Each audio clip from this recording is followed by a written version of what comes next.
Assalamualaikum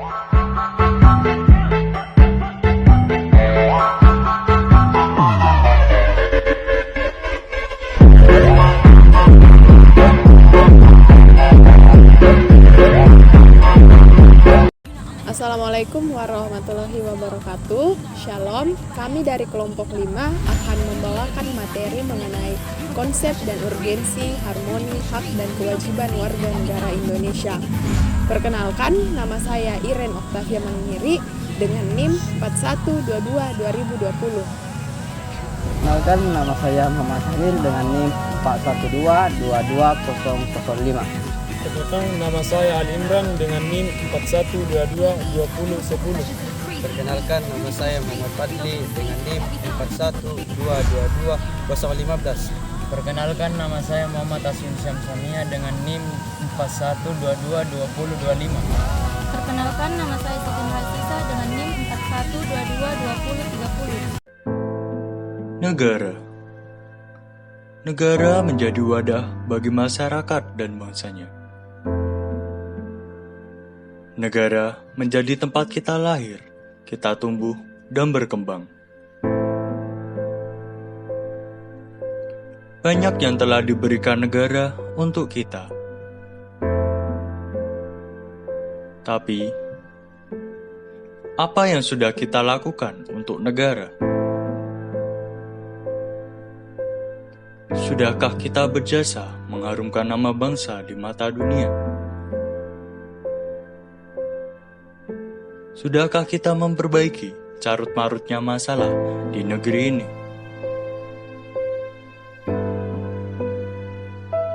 Apakah kita tahu hak dan kewajiban kita sebagai warga negara? Apakah kita tahu bagaimana cara menjadi seorang warga negara yang baik? Apa kata mereka? Pengertian hak dan kewajiban. Secara prinsip, hak merupakan sesuatu yang mutlak menjadi milik seseorang. Artinya, orang tersebut dapat mengambil haknya tersebut, tapi bisa juga tidak mengambilnya bila tidak menginginkannya. Sedangkan kewajiban adalah sesuatu yang harus dilaksanakan oleh seseorang. Artinya, seseorang harus melakukannya dengan penuh tanggung jawab. Apabila tidak dilaksanakan, maka orang tersebut akan dikenakan sanksi berupa sanksi hukum atau sanksi sosial. Dengan demikian, hak dan kewajiban merupakan sesuatu yang tidak dapat dipisahkan. Esensi dan urgensi hak dan kewajiban warga negara Indonesia adalah salah satu negara hukum yang mana dalam kehidupan berbangsa dan bernegaranya telah diatur dan ditetapkan dalam peraturan perundang-undangan dan Pancasila.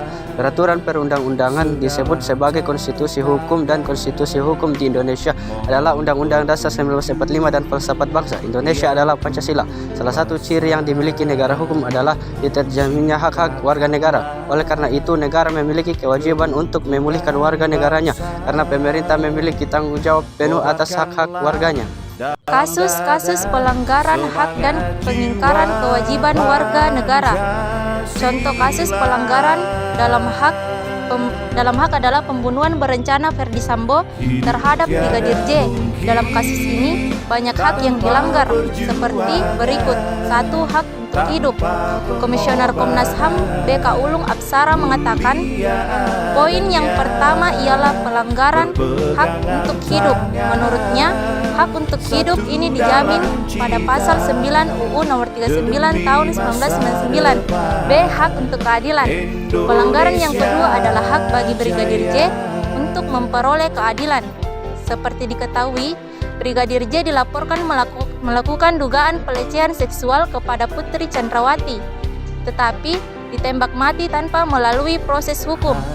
Terdapat pelanggaran hak untuk memperoleh keadilan di dalam pasal 17 UU nomor 39 tahun 1999.